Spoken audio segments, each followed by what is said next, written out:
Thyroid के मरीजों को कौन सा नमक खाना चाहिए? क्या उनको आयोडाइज्ड नमक खाना चाहिए या नॉन आयोडाइज्ड नमक खाना चाहिए? यह सवाल काफ़ी लोगों का रहता है। क्या यह सवाल आपका भी है? अगर हाँ तो चले जानते हैं हम आज उसके बारे में। नमस्कार दर्शकों, स्वागत है आपका मेरे इस YouTube चैनल और मैं हूं आपकी होस्ट डॉक्टर तन्वी मयूर पटेल, एंडोक्राइनोलॉजिस्ट यानी कि हार्मोन विशेषज्ञ डॉक्टर, मुंबई से। थायराइड के मरीज जब क्लिनिक में आते हैं तो उनका दो सवाल सबसे ज़्यादा कॉमन होता है। सबसे पहला सवाल कि क्या मैडम हमको थायराइड की बीमारी ये आयोडाइज भरे हुए नमक की वजह से हुई है, और दूसरा सवाल कि अभी थायराइड की बीमारी आ चुकी है तो क्या हमें कैसा नमक खाना ज़रूरी है। तो ये सवाल लोगों के क्लिनिक में तो आए हुए कॉमन सवाल है ही है, साथ ही साथ इसके पहले वाले जो हमारे थायराइड के वीडियोस मैंने पब्लिश किए हैं उसमें बहुत लोगों ने कमेंट सेक्शन में ये सवाल पूछा है। तो सोचा क्यों ना इसी टॉपिक के ऊपर आपको एक जानकारी भरा वीडियो बनाया जाए, तो इसी के बारे में हम आज डिस्कस करेंगे। बाय द वे, अगर आपको आज का इस वीडियो अंग्रेजी भाषा में देखना है तो ऊपर आई बटन पे एक लिंक है, अगर आप उस लिंक पे क्लिक करेंगे तो आज का वीडियो आप अंग्रेजी भाषा में पाएंगे। If you want to watch this video in English language, then on the I button there is a link. You can click on that link and this video will be played in English language for you. तो चलिए शुरू करते हैं आज का इस topic. ये topic को शुरू करने के पहले आप नीचे कमेंट बॉक्स में ज़रूर लिखिए कि आप कौन सा वाला नमक खाते हैं और आपको क्या कभी नमक आपने चेंज किया है। ठीक है, तो सबसे पहले ये आयोडाइज नमक क्या होता है। देखिए, आयोडाइज नमक एक सादा नमक ही होता है, लेकिन इसके अंदर सोडियम आयोडाइड, पोटेशियम आयोडाइड ऐसे कुछ सॉल्ट्स का छिड़काव किया जाता है और इसके द्वारा जो नमक मिलता है इसको हम आयोडाइज्ड सॉल्ट कहते हैं। ठीक है, ये आयोडाइज्ड सॉल्ट सादे नमक के जैसा ही दिखता है और आपको टेस्ट में भी वैसा ही आता है। इसके ना रंग स्वाद में कोई परिवर्तन नहीं आता।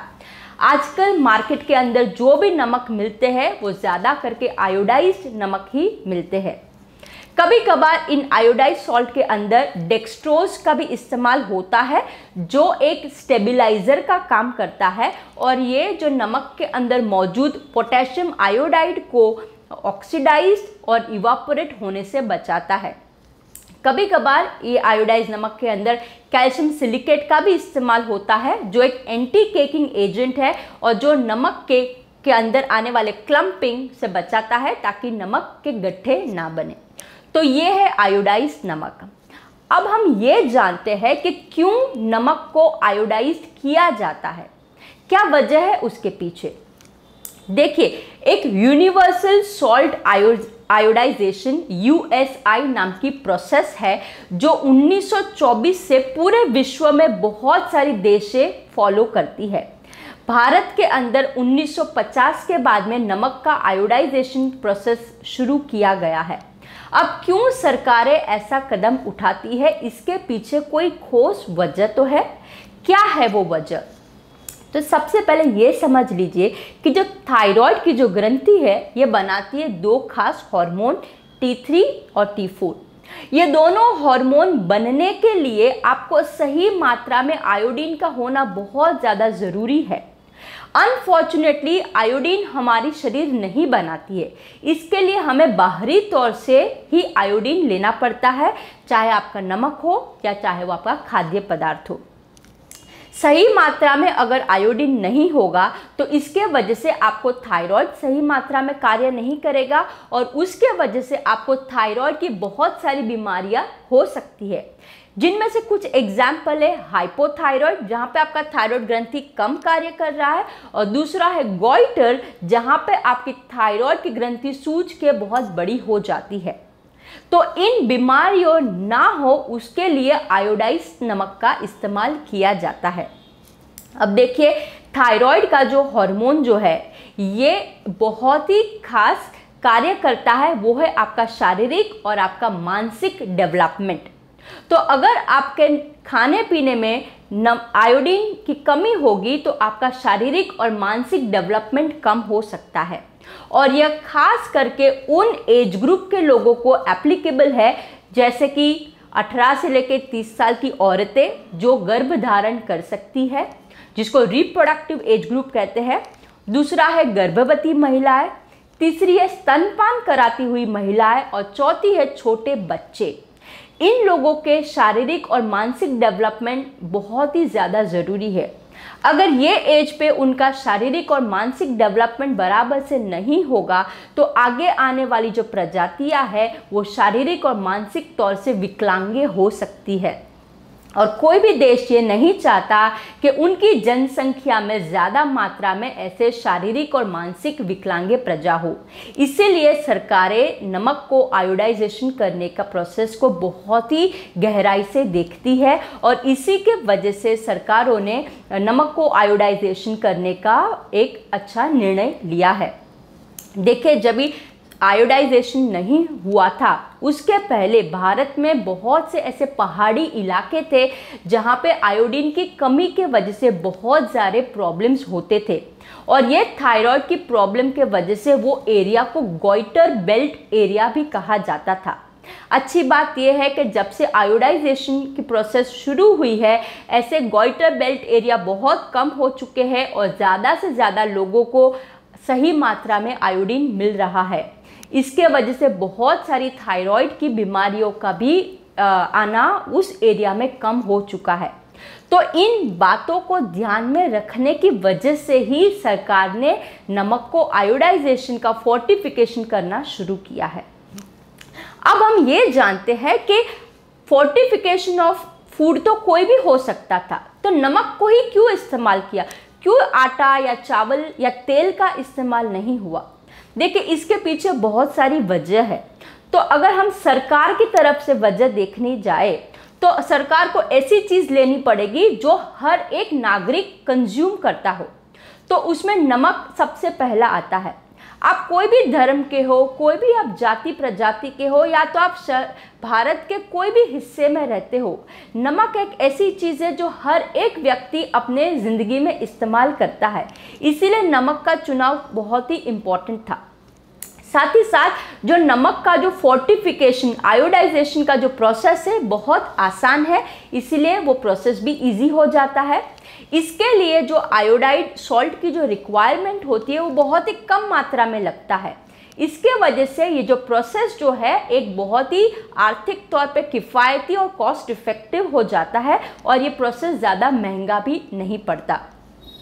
साथ ही साथ आयोडाइजेशन होने के बाद में जो नमक जो तैयार हुआ है उसकी शेल्फ लाइफ भी ज़्यादा है ताकि वो जल्दी से बिगड़ता नहीं है, ताकि आपका नमक वेस्ट ना हो। साथ ही साथ ये जो नमक है उसको ट्रांसपोर्टेशन करना भी बहुत आसानी है। एक शहर के या देश के एक हिस्से से दूसरे हिस्से में बहुत आसानी से इसको लेके जाया जा सकता है। अब हम लोगों के तरफ से बात करें तो ये लोगों को ये नमक बहुत आसानी से उपलब्ध हो जाता है। छोटे में छोटे किराने की दुकानें भी ये नमक को रखती है ताकि लोगों को इसकी अवेलेबिलिटी भी अच्छे से हो जाती है। दूसरा, ये नमक इतने महंगे नहीं है, इसकी वजह से गरीब आदमी भी इसको ले सकता है, खरीद सकता है और खा सकता है। तीसरा, आप कोई भी वेजिटेरियन हो या आप नॉन वेजिटेरियन हो, आप कोई भी जाति प्रजाति के क्यों ना हो, हर एक व्यक्ति नमक तो इस्तेमाल करता ही है, यानी हर एक व्यक्ति को नमक सही मात्रा में मिल सकता है। दूसरा, नमक एक ऐसी चीज़ है जो आप रोज़बरान अपनी ज़िंदगी में लेते हैं। ऐसा नहीं है कि आपने ये खाना आज खाया 2 दिन आप नहीं खाएंगे, ऐसा नहीं है। नमक रोज़ इस्तेमाल करते हैं, इसीलिए कंसिस्टेंटली आपके शरीर में सही मात्रा में आयोडीन रहेगा और कंसिस्टेंटली आपका सही मात्रा में थायराइड कार्य करेगा। दूसरा एक फ़ायदा ये भी है कि ज़्यादा करके लोगों को ये आयोडीन भरा हुआ नमक बहुत अच्छे से सूट हो जाता है और एलर्जी बहुत ही कम होती है। तो ये कुछ वजह है। और एक वजह यह भी है कि आयोडीन भरे हुए नमक का इस्तेमाल लोग प्रेडिक्टेबल क्वांटिटी में करते हैं। ऐसा नहीं कि आज बहुत ज़्यादा खा लिया कल कम खाएंगे, रोज़ाना आप कंसिस्टेंटली खा रहे हैं और कंसिस्टेंटली आपका आयोडीन लेवल मेंटेन हो रहा है। तो ये सभी वजह है जिसके वजह से आयोडीन के लिए चुनाव किया गया है नमक का, ना कि कोई और फूड प्रोडक्ट का। ठीक है, अब चलिए जानते हैं कि आयोडीन का आपके शरीर में क्या क्या फ़ायदे हैं और क्या क्या कार्य करता है। जैसे कि मैंने शुरुआत में बताया, आयोडीन आपके थायराइड की हेल्थ के लिए बहुत ही अच्छा है।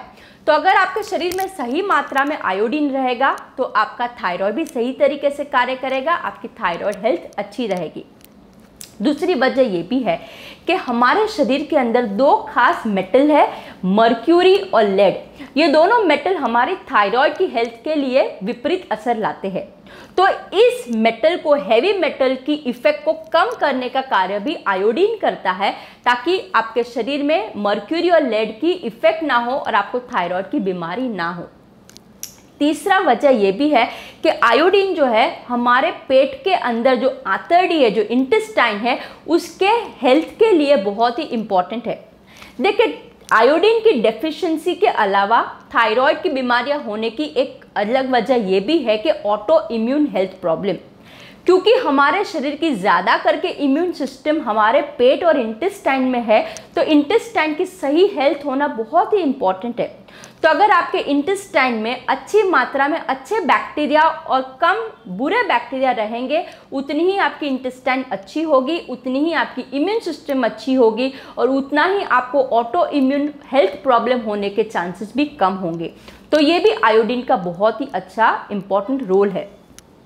उसके साथ में अगर आप 18 से 30 साल की उम्र की औरत है और आप ये रिप्रोडक्टिव एज ग्रुप माना जाता है, अगर इस एज में अगर आपके शरीर में आयोडीन की कमी हो सकती है तो आपको थायराइड की बीमारी होने के चांसेस भी ज़्यादा होते हैं और इस केसेस में आपको गर्भधारण कभी कभी डिफ़िकल्टी हो सकता है।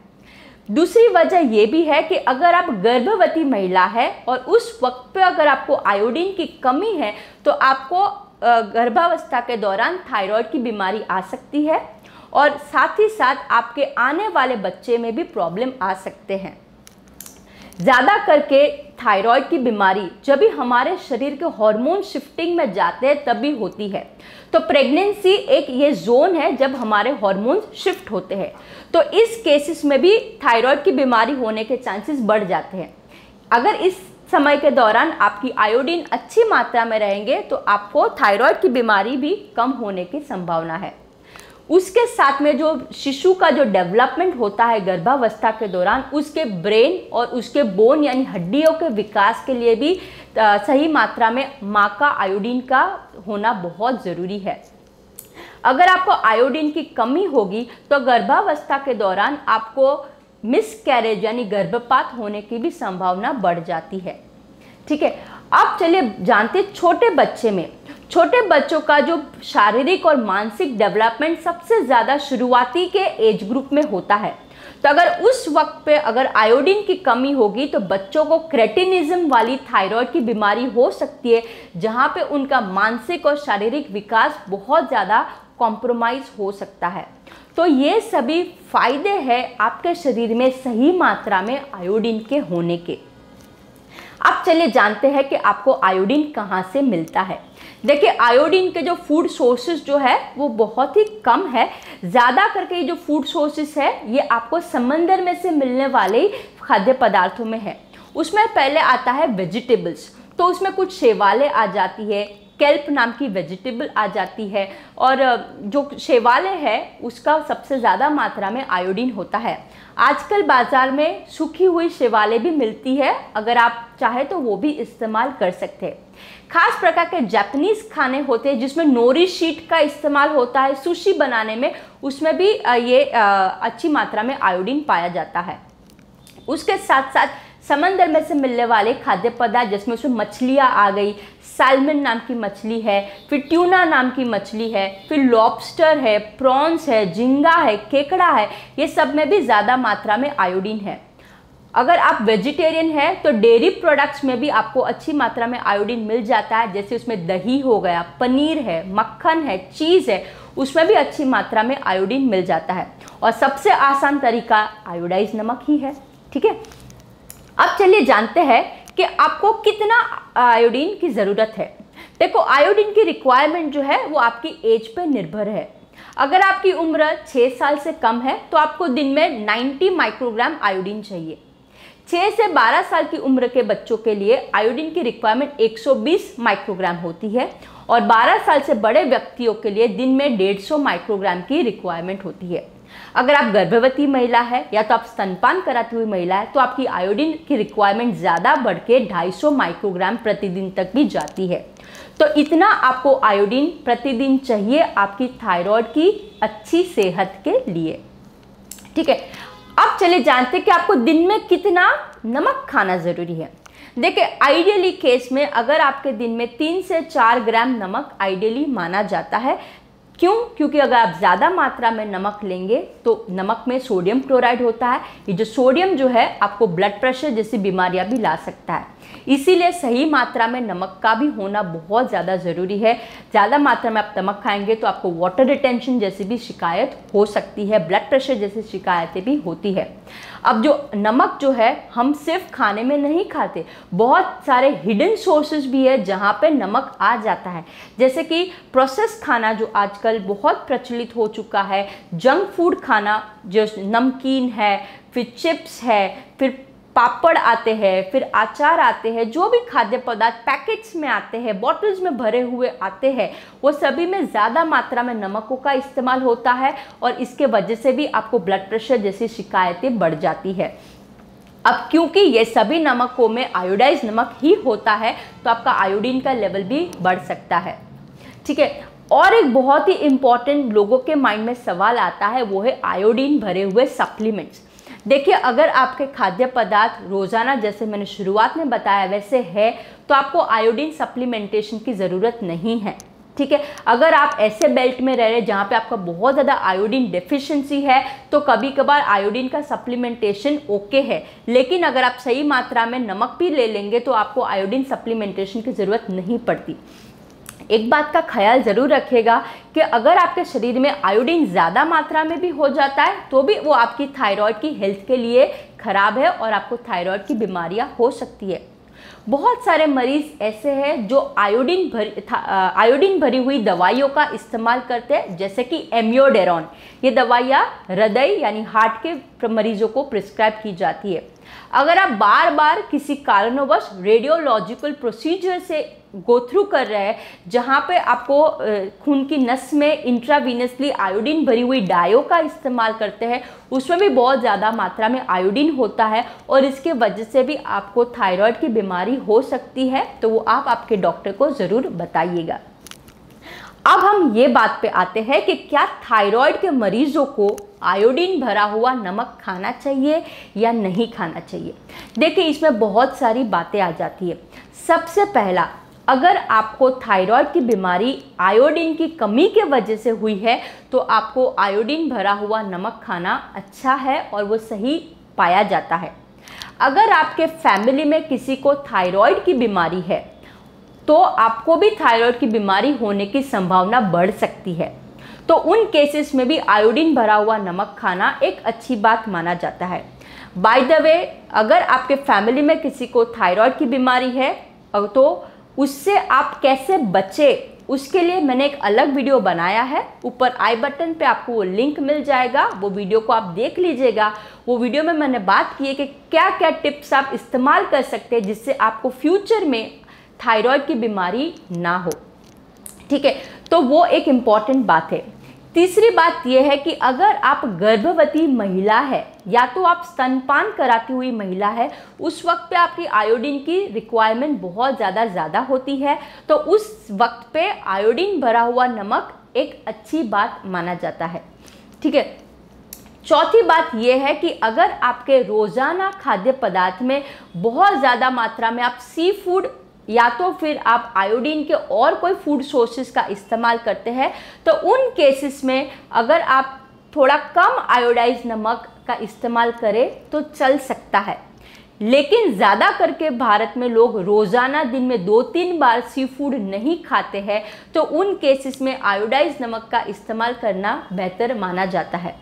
लेकिन हाँ, अगर आप ज़्यादा मात्रा में सी फूड खा रहे हैं तो उन केसेस में जो नॉन आयोडाइज या तो कम आयोडीन भरे हुए नमक है, जैसे कि हिमालयन रॉक सॉल्ट। अब देखिए, हिमालयन रॉक सॉल्ट एक नेचुरल नमक ही है, ठीक है, उसमें आयोडीन कम मात्रा में होता है। तो उस केसेस में अगर आप हिमालयन रॉक सॉल्ट जैसे नमक इस्तेमाल कर ले तो कोई दिक्कत नहीं है। लेकिन अगर आपके खाद्य पदार्थ आयोडीन से भरे हुए नहीं हैं तो उन केसेस में आपको आयोडाइज भरा हुआ नमक सही मात्रा में खाना ज़रूरी है। अब सही मात्रा कितनी होगी? दिन में 3 ग्राम। जी हाँ, ये जो आयोडाइज जो नमक जो होते हैं ये यूजुअली 50 ppm यानी पार्ट्स पर मिलियन में होते हैं। तो 3 gram of salt into 50 ppm करें, जो एक मैथमेटिक्स एक गणित का आप कैलकुलेशन करें तो 150 माइक्रोग्राम आयोडीन आपका डेली रिक्वायरमेंट हो जाता है। अगर आप इससे ज़्यादा नमक खाएंगे, जैसे कि मैंने शुरू में बताया, प्रोसेस्ड खाना, अचार हो गया, पापड़ हो गया, या तो नमकीन है या तो पैकेट में भरे हुए, कैन में भरे हुए खाद्य पदार्थ खा रहे हैं, तो उसमें भी आपको ज़्यादा मात्रा में आयोडीन मिलेगा। तो हो सकता है आप आयोडीन ज़रूरत से ज़्यादा खाएं। तो अगर ज़्यादा मात्रा में आप आयोडीन खाएंगे तो भी आपकी थायराइड पे उसकी विपरीत असर आती है। तो इस बात का भी आप खास ख्याल रखिए। तो दिन में आप 3 से 4 ग्राम तक आप सॉल्ट का इस्तेमाल कर रहे हैं तो आयोडाइज नमक ठीक है। अगर आप सी फूड बहुत ज़्यादा मात्रा में खा रहे हैं तो आप क्या कर सकते हैं, दिन में आधा नमक आप आयोडाइज नमक रखिए और आधा नमक आप कम आयोडीन भरा हुआ, जैसे रॉक सॉल्ट है, सेंधा नमक है, ऐसा इस्तेमाल भी कर सकते हैं। दूसरी एक बहुत ही इम्पॉर्टेंट पॉइंट मैं बताना चाहती हूँ। ये एक रिसर्च पेपर पब्लिश हुआ था हार्वर्ड मेडिकल इंस्टीट्यूट, जो अमेरिका की एक इंस्टीट्यूट है, उसमें ये पेपर पब्लिश हुआ था। वो आर्टिकल अपने आप में बहुत ही ज़्यादा इंटरेस्टिंग था, तो मैंने सोचा ये वीडियो के साथ में मैं उसका भी डिस्कशन करूँ। आज की जो हमारी दैनिक जीवन शैली जो बन चुकी है, जहाँ पे बहुत ज़्यादा मात्रा में प्रोसेस्ड खाना हो चुका है, इसके वजह से हमारे शरीर में सॉल्ट का कंजम्पशन बढ़ चुका है और ऑन एन एवरेज लोग कम से कम 5 से 6 ग्राम तक सॉल्ट खा लेते हैं। तो अगर आप इतना ज़्यादा अगर नमक आप खा लेंगे तो आप मैथमेटिकल कैलकुलेशन लगाए तो आपकी आयोडीन भी आपका लेवल 250 से 300 माइक्रोग्राम प्रतिदिन जाता है। तो अगर आपके शरीर में इतना ज़्यादा अगर आपका आयोडीन रहेगा तो ये ज़्यादा बढ़ा हुआ आयोडीन के वजह से क्या होगा, आपके शरीर में एक्सेस आयोडीन हो जाएगा और जिसके वजह से थायराइड की बीमारियों बढ़ने की संभावना भी बढ़ जाती है। तो ये एक खास पॉइंट ये भी है कि क्यों आजकल बड़े शहरों में थायराइड की बीमारी बढ़ चुकी है। इसकी वजह यह है कि क्योंकि हम ज़्यादा मात्रा में नमक खाते हैं, ज़्यादा मात्रा में ब्लड प्रेशर की बीमारी होती है, ज़्यादा मात्रा में थायराइड की बीमारी होती है। तो आप आपके नमक पे ज़रूर ध्यान दें। सिर्फ कौन सा नमक खाना ये इम्पॉर्टेंट नहीं है, कितना नमक खाना वो बहुत ही ज़्यादा इम्पॉर्टेंट है। आप कम नमक वाला भी अगर आप कम आयोडीन वाला नमक भी खाते हैं लेकिन फिर भी आपको थायराइड की बीमारी तो बच सकते हैं, लेकिन आपको ब्लड प्रेशर वाली बीमारियां भी आ सकती है। तो इस बात पे भी आप ज़रूर गौर कीजिएगा और अगली बार जब भी आप नमक का इस्तेमाल करें तो डेफिनेटली ये बात सोचेगा कि कौन सा नमक मैं खा रहा हूँ और कितना नमक मैं खा रहा हूँ। ऐसा नहीं है कि आपने आयोडाइज नमक का इस्तेमाल किया तो और कोई नमक, जैसे पिंक सॉल्ट है, हिमालयन सॉल्ट है, रॉक सॉल्ट है, सेंधा नमक है, काला नमक है, वो आप नहीं खा सकते। आप डेफिनेटली उसको भी खा सकते हैं। आप दही में लीजिए, उसको सैलेड में लीजिए आप, या तो फिर उसको नमकीन छाछ या तो रायता में भी आप उसका इस्तेमाल कर सकते हैं। बहुत लोग टेबल सॉल्ट का भी इस्तेमाल करते हैं, उस जगह पे आप ये नमक का भी इस्तेमाल कर सकते हैं ताकि आपके शरीर में सभी प्रकार के मिनरल्स हो, सभी प्रकार के आयोडीन हो और उसका बैलेंस रहे और आपको हर एक नमक का अलग अलग फ़ायदा है। ठीक है, ये ज़रूरी नहीं है कि आजकल बहुत ज़्यादा मार्केट में पिंक सॉल्ट, हिमालयन सॉल्ट की बहुत ज़्यादा एडवर्टाइजमेंट आती है, लोगों को लगता है बहुत ज़्यादा हेल्दी है। ऐसा नहीं है।